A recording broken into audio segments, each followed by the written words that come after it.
From 1968 till 1973, 5 movies in a unique genre that would become a phenomenon.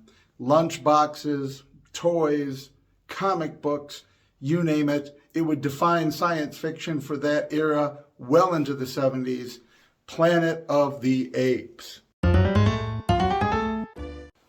Quick shout out to George Reeves Superman, an account on Instagram that I follow there that's always putting up great retro stuff about the original Superman. I have the jacket on, so I wanted to plug them.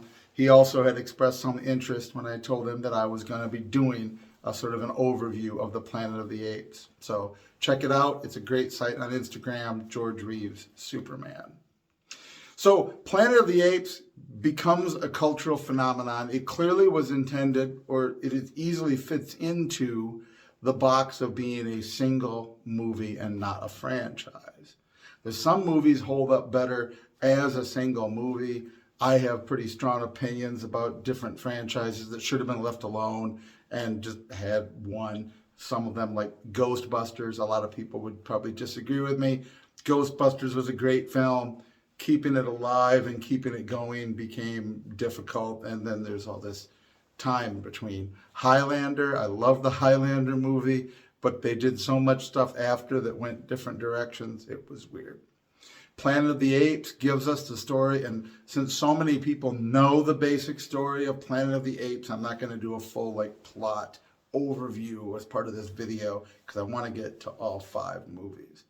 Charlton Heston's character is a cynic about humanity. He expresses that at the very beginning. We get the clever captain's log sort of thing where he delivers this soliloquy, this monologue to the computer for posterity before putting himself to sleep with the rest of the crew on his ship.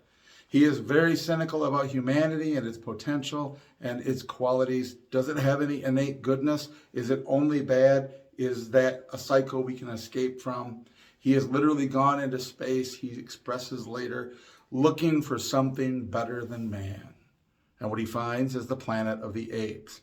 He finds a planet that is upside down from his perspective. He describes at one point, why in the world would there be a world where apes evolved from men? How in the heck did this upside down thing get started? And of course, given the science fiction era that we're in, the fact that the planet looked very Earth-like, the fact that the apes seem very Earth-like, the fact that the humans, such as they are very human-like, doesn't seem to lead into the logical conclusion that, oh, I have not left Earth. Somehow or another, we were able to hold on to that mystery. Of course, it was a time when science fiction, that everybody looked human. Spock would end up with pointed ears and everything sort of looked relatively Earth-like. Our imaginations maybe weren't as vast. We hadn't been exposed to the special effects and the quality of stuff that would be coming in future decades. And there's sort of no capturing. I pity the younger generation because the Planet of the Apes is such a phenomenon. Everybody knows that scene where he sees the Statue of Liberty. It's been in cartoons and other movies. It's been in Spaceballs. It was on The Simpsons. That's not a surprise. There's no repeating that sense of surprise that I had as a child watching Planet of the Apes when it came to television in realizing that he was on Earth the whole time. I didn't know it. It had one over on me. And I think that was a common part of the culture, though maybe you started to suspect. But the driving home that idea that he was home, this was home now, and this was the state of the planet. The guy who was cynical about human nature becomes the defender of humanity's dignity in retrospect against a system that is worse. Now, this sort of, again, it wraps up in this nice package, except that it was so wildly popular that people wanted more. And there was a drive from the studio, of course, to give people more because there was more money to be made. And we get beneath the Planet of the Apes and the mutant humans living underground who worship an atomic bomb that was controversial at the time. There were pieces that were edited out when it was eventually shown on television so as not to offend people's Christian sensibilities. As a liturgical traditional Christian, It still gives me the willies when I watch that and they're singing the Christian liturgy to this thing. But that is what it was meant to do. And it ends up being very different and very much the same as the first movie. While it fits neatly in the continuity, having another astronaut arrive, finding out he's passed through a time bridge sort of thing, rather than having slept all those millennia, which allows for future parts of the franchise. He arrives, he finds the planet of the apes, he makes his way through. But when they find the humans and their hideous mutants that worship the bomb, and they are the descendants and of a type like their ancestors who had caused this to happen, the idea of who's the good guy and who's the bad guy becomes vague. They are suddenly confronting a mutated humanity, the remnants of people who caused the whole tragedy to begin with by their failing. And so when we do get the snippets where Taylor appears and Nova from the first movie, we get back Cornelius and Zira and Zaius and all the major players are there. But we get this sort of moral reversal where one has been a cynic about humanity, one becomes a defender of humanity, one gets to confront the humans who failed and see that they've become, if anything, worse. And you have mixed feelings about the ape army arriving because there are no good guys, and you kind of want to see these mutants get killed by the apes, but you kind of want to see your protagonist escape. It really is an interesting turn of events. Detonating the giant Earth-killing Omega device, they blow up the Earth. Seemingly, you have a pair of movies now done that gave us all the interesting, fascinating time differential, what has happened over millennia, the distant future, post-nuclear war, the astronauts who discover it, all the way to the destruction of the Earth after the rise of the apes and the mutant humans, but they don't end it there. And really, as much as it seems like they keep trying to end the story and then end up making a sequel so that each one it works, but is they have to go about it in a sort of bizarre way. So finally we get the third one, Escape from the Planet of the Apes, where Cornelius and Zira are with Dr. Milo, arrive in the space capsule. They have repaired Taylor's space capsule, gone into space, somewhere during the events of Beneath the Planet of the Apes, and they watch the Earth be destroyed before it pushes them through the time bridge backwards. So they end up back in our time, essentially, the 70s from the third movie. It's clearly the era. They arrive on Earth now, intelligent, speaking apes, and you have it's not the Planet of the Apes anymore, is it? It's sort of the Planet of the Humans, but it is part of the franchise, therefore it is the third Planet of the Apes movie. And then we get the fascinating idea of the time paradox, the problem of the apes in the past. Do the apes in the past cause the apes in the future? Because apes in our time cannot talk or conceptualize. They always mention talking versus being mute, when really nobody gets into the details. They're not just able to speak, they are sentient and able to conceptualize the universe in this objective sense. Humans in the distant future appear to retain some of that, but it's really atrophied from disuse as part of their mute culture where they don't convey information or knowledge. But in Escape from the Planet of the Apes, they arrive back in our time, and that question has to be raised. What do we do to prevent the future from coming? Which is a whole vast science fiction sort of enterprise since then, not as common up until that point, and is uniquely brought into the Planet of the Apes franchise in this way. So that by the time you get to the fourth movie, which is different again, and you get the rise of Cornelius and Zira's son, Milo, who has now adopted the name Caesar, who leads the revolution against the humans and the rebellions in the cities. You've actually then, at this point in the franchise, you've already rewritten history. If you pay close attention to it, it actually all makes perfectly good sense. It's just gone about in a way that we didn't expect.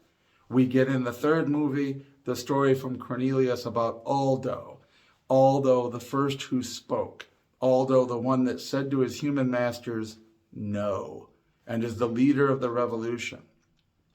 But he also describes, Cornelius in that, about the centuries it took, the centuries of humans keeping apes as pets that led to their development of speech and intelligence. It gives time for this adaptation to take place until you get to Milo. But then when we get to the fourth movie, their son Milo, or Aldo, their son Milo has grown up to become Caesar, and he leads the revolution, and it's all condensed now into this very narrow point in time that keeping apes as pets resulted in this revolution. And of course, today, when all the nerds like me are obsessed with canon and continuity, it'd be easy to say they messed that up, except they didn't. They didn't, and this was really clever about it. Because Cornelius and Zira have traveled back through time, they have not only, they have changed the events. The planet of the apes will still happen in the future because it did happen naturally, this adaptation over time. But by their traveling back through time and leaving their son, they caused the genetic mutation to be passed on naturally in the past. They caused their son to be able to lead the revolution. Instead of 600 years or so going by that leads to Aldo, you end up with a brief period of time, a human lifetime, because Ricardo Montalban, as the circus owner, is in it. He has raised up Caesar to become the revolutionary he becomes.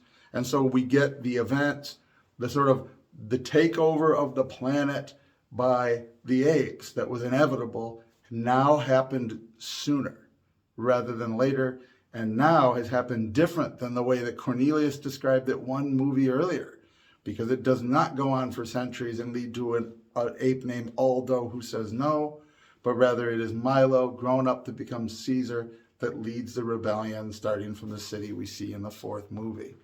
So we end up in the fourth movie by the end with the bloody rebellion of the apes. They turn on the humans, they end their slavery, they rise up, and again you have a moment where it could have ended, because now we have seen the future, we've seen the past, we've seen how in the middle that past led to that future, and there you have it.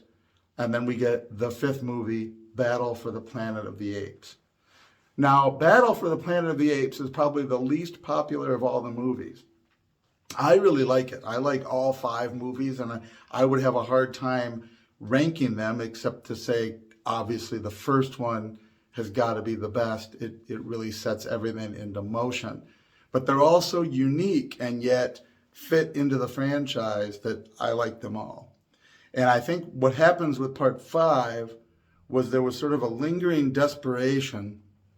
Not only is there a market out there, of course, to keep making Planet of the Apes stuff, but there's also this feeling that you needed it. If it was going to end, it needed to have a happy ending, because there was no happy ending to be had, really.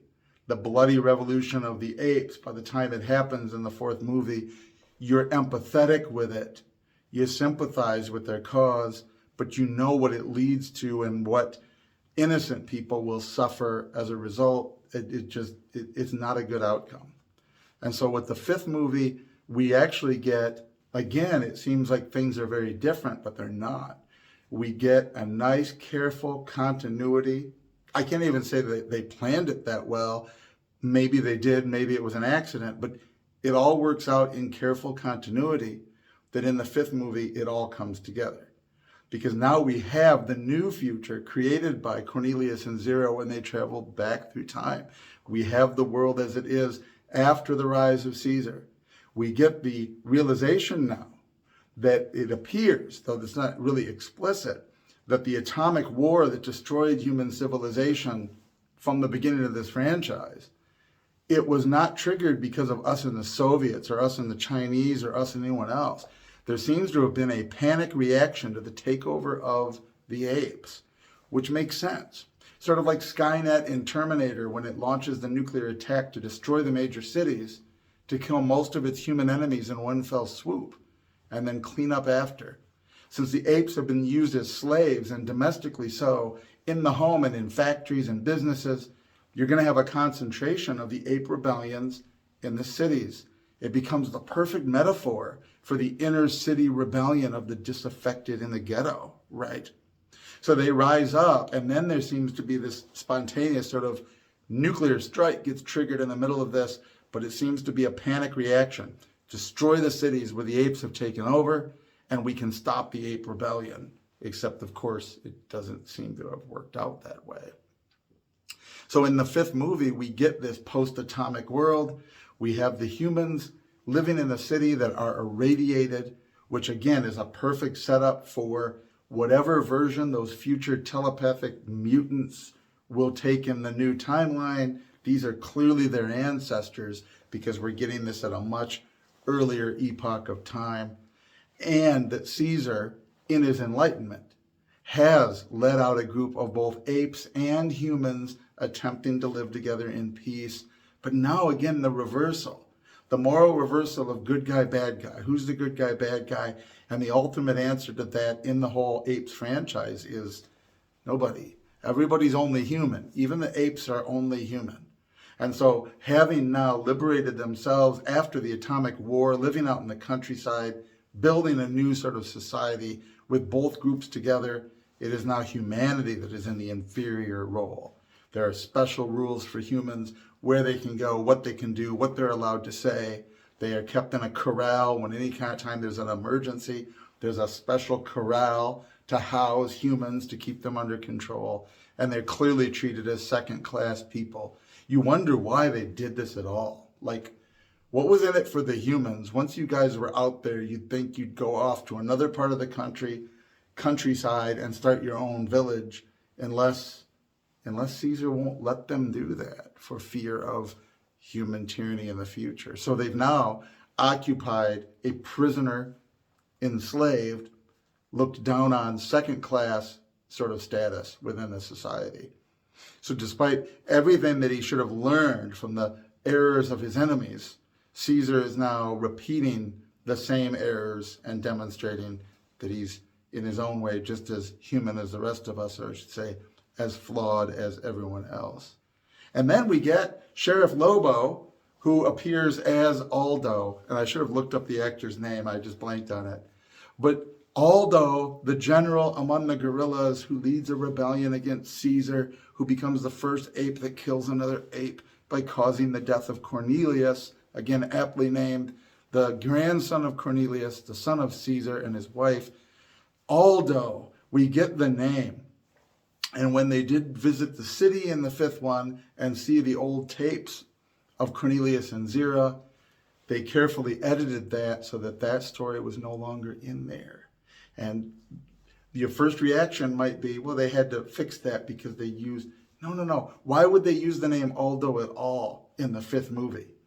That they would need to edit it out of the previous tape because the future has been changed, therefore the past has been changed. Cornelius and Zira will now arrive from this future at some point where it was Caesar, not Aldo, that led the revolution. But they don't say his name. Perhaps they don't know who led the revolution.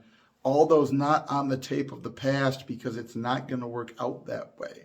And this guerrilla that we get, General Aldo, again, centuries too early. He's not the Aldo of the original timeline. Maybe an ancestor of his. Maybe that's the idea.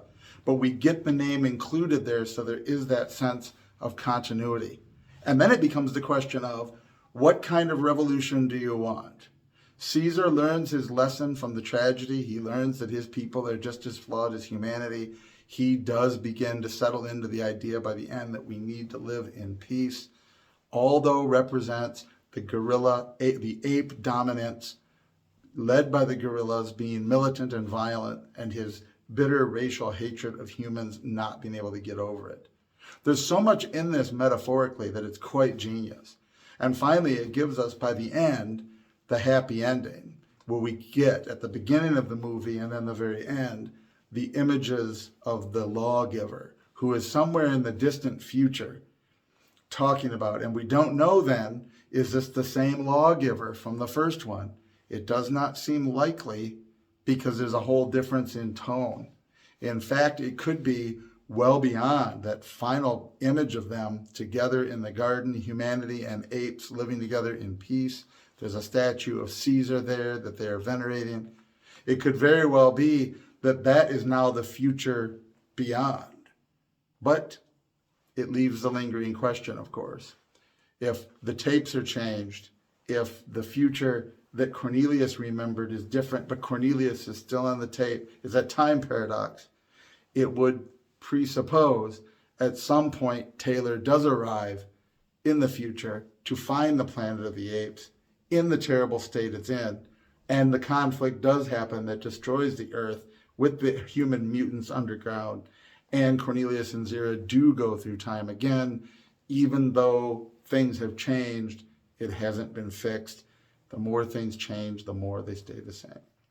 Now, full disclosure, there was a TV series they did for a while.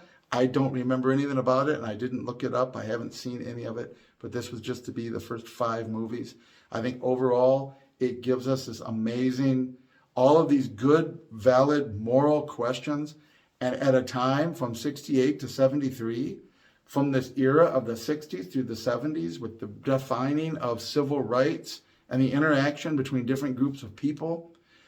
Every one of these movies has a point. It's got something to say about that, but it does it in this very clever science fiction setting where you can ponder these ideas of learning from your past conflict, learning from your past prejudice, even the bloody revolution of the apes in the 4th movie, what that represented to militant groups in the era of civil rights it's an incredible commentary on the human spirit and its potential, filled with all of the failures, all of the conflict, and all of the destruction, literally earth-destroying weaponry, and yet it gives us the insight into how, in principle, we can prevent such disaster by learning to live in peace, and it leaves us as a franchise with that little hope that perhaps this is what they have achieved at the end.